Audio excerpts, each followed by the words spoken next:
This is me aged incredibly cute with my mum, Val Smith. Val adopted myself and my brother as babies, and we grew up in a little town in Middle England called historical Newark-on-Trent.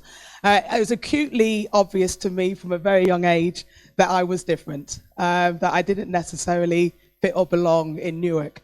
I had a very loving environment, I had a great peer network, but there was always this undertone around acceptance. And people would be blatantly racist whilst I'm in a room, but then say, but we don't mean you, Luli. You're not like them, you're like us.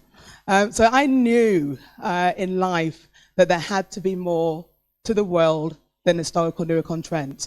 Now, thankfully, due to a film called BMX Bandits and a council that had a surplus amount of money, a BMX track was built in Newark.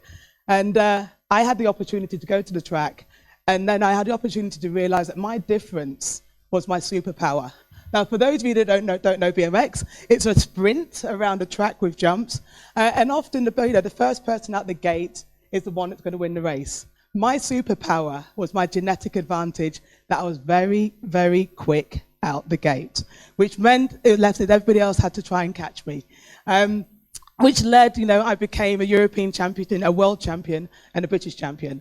But what I also noticed, like Newark, in the BMX circuit globally, I was the only person of color. There was very few women.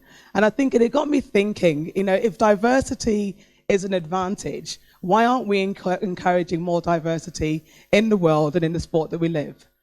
I didn't expect this minority and this diversity that I experienced in Newark and I was now experiencing in my sporting career to lead and follow in my working career. I work in technology. I remember going to my first IT conference. I worked for a research company called Gartner. I remember going to my first IT conference, and there was a room of about 2,500 people. It was 1999, and they were talking about this thing called technology being the next industrial revolution. When I looked around the room, again, I was probably one of a handful of females, and I was definitely the only person of color.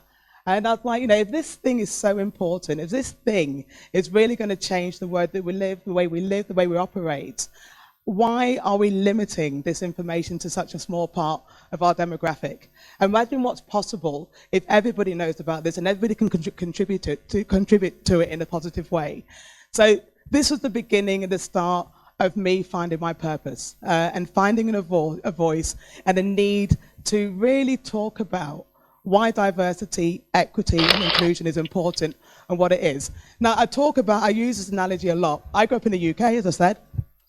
Growing up in the UK, whether you like it or not, you're going to be a football fan. What I noticed in the UK in the 70s and 80s, if you lived there in the 70s and 80s, all the football teams looked the same. They were middle-aged, they were all working class, white guys playing football, which meant they played very much similar style of football, no matter what team it was. The Football Association in the UK in the 90s came together and they made a decision that they wanted to be the best football league in the world. And they recognized that to do that, they had to attract the best talent, not only the players, but the managers, the coaches, the support teams from around the world to achieve their goal. And they did that, and they committed to do it. They committed, it wasn't just a one-day, one-year strategy or an activity. This was a 10, 15-year strategy. You now have the English Premier League, which is undoubtedly the best football league in the world.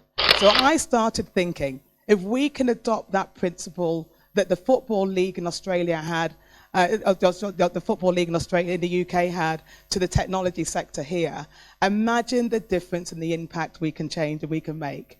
So the Tech Diversity Foundation, I'm aware of, this was one of our community events recently. We're on a mission to make diversity, equity, and inclusion the #1 business priority in Australia.